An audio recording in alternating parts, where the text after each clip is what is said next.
நாட்டுப்பற்றாளன் செய்திகள் வாசிப்பது வாசுகி தாமோதரன். 18/12/2025 அன்று மாலை 6:30 மணிக்கு மதுரை மாவட்ட பெந்தேகோஸ் சபையினர் நடத்திய கிறிஸ்து பிறப்பு விழாவில் தமிழக துணை முதல்வர் உதயநிதி ஸ்டாலின் மற்றும் அமைச்சர் பி. மூர்த்தி அவர்களும் கல்வித்துறை அமைச்சர் அன்பில் மகேஷ் பொய்யாமொழி அவர்களும் கலந்து கொண்டனர். இயேசு அழைக்கிறார் என்ற இடத்தில் PRC பஸ் டிப்போ அருகில் நடந்த நிகழ்ச்சியில் உரையாற்றிய உதயநிதி அவர்கள் கிறிஸ்தவ பெருமக்களுக்கு நலத்திட்ட உதவிகள், தையல் மிஷின் மற்றும் ஊனமுற்றோருக்கு சைக்கிள் வழங்கினார். மேலும் மதுரை மாவட்ட திமுக கட்சி நிர்வாகிகள் மற்றும் பிரமுகர்கள் மற்றும் பலர் கலந்து கொள்ள விழா இனிதே நிறைவேறியது. திருப்பரங்குன்றம் மலை மீதுள்ள சிக்கந்தர் பாதுஷா தர்கா சந்தனக்கூடு 2026 ஜனவரி 6ஆம் தேதி நடத்த அனுமதி. டிசம்பர் 21 மலை மேல் ஏற்றப்படும் கொடியேற்றத்திற்கான ஊர்வலம் நடக்க உள்ளது. இதற்கான அமைதி கூட்டம் திருமங்கலம் RTO அலுவலகத்தில் RTO சிவஜோதி தலைமையில் நடந்தது. இதில் கோவில் உதவி ஆணையாளர் சசிபிரியா, தாசில்தார் கவிதா, தர்கா நிர்வாகிகள் கலந்து கொண்டனர். மதுரை நரிமேடு பகுதியை சேர்ந்த பூரணச்சந்திரன் என்பவர் நேற்று மாலை 4 மணிக்கு சரக்கு வாகனத்துடன் மதுரை மாநகராட்சி அலுவலகம் அருகே போலீஸ் அவுட் போஸ்ட் சந்திப்பில் ஈவேரா சிலை அருகே ஆளில்லா போலீஸ் பூத்திற்குள் சென்று உள்பக்கமாக பூட்டிக் கொண்டு திருப்பரங்குன்றம் மலை உச்சியில் தீபமேற்ற கோரி அவரது உடலில் பெட்ரோல் ஊற்றி தீக்குளித்தார்.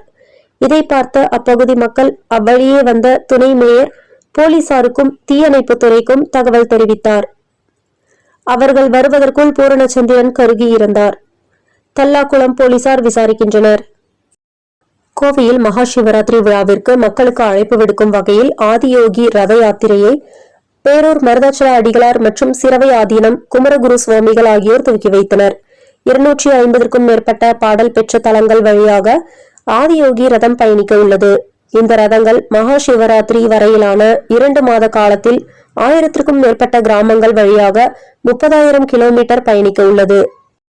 கர்நாடகா உத்தரகன்னடா மாவட்டம் கார்வார் கடற்கரை பகுதியில் INS கடம்பா கடற்படை தளத்திற்கு அருகே சீன தயாரிப்பு GPS கருவி பொருத்திய புறா ஒன்று தென்பட்டது. சீகல் என அழைக்கப்படும் கடற்புறாவை அப்பகுதியினர் கைப்பற்றி வனத்துறையிடம் ஒப்படைத்தனர். ஏற்கனவே GPS கருவியுடன் கழுகு ஒன்று பிடிப்பட்டது. வனத்துறை அதிகாரிகள் போலீசாருடன் புறாவை பிடித்து ஆய்வு செய்தனர். எதிர்காலத்தில் காகிதத்தாலான பணம் காலாவதியாகிவிடும் என்றும் கிரிப்டோ கரன்சி என்ற டிஜிட்டல் கரன்சிகள் மாற்றாக இருக்கும் என்றும் நம்பிக்கை தெரிவித்தார் எலான் மஸ்க். பணம் என்பது பொருளாதார சக்தியின் சுருக்கம் மட்டுமே என்றும் சக்தி மற்றும் வளங்கள் மீது கவனம் செலுத்தவும் வலியுறுத்தல். மாதம் தவறாமல் வெளிவரும் நாட்டுப்பற்றாளன் பத்திரிகையின் செய்தியாளராக பணிபுரிய விருப்பம் உள்ளவர்கள் கீழே உள்ள நிர்வாக அலைபேசி எண்களில் தொடர்பு கொள்ளலாம். 7947789115 மற்றொரு எண் 9944341033. நாட்டுப்பற்றாளன் யூடியூப் சேனலில் விளம்பரம் செய்து பயன்பெறுங்கள். நமது நாட்டுப்பற்றாளன் செய்திகளை அறிந்து கொள்ள யூடியூப் சேனலை சப்ஸ்கிரைப் செய்யுங்கள்.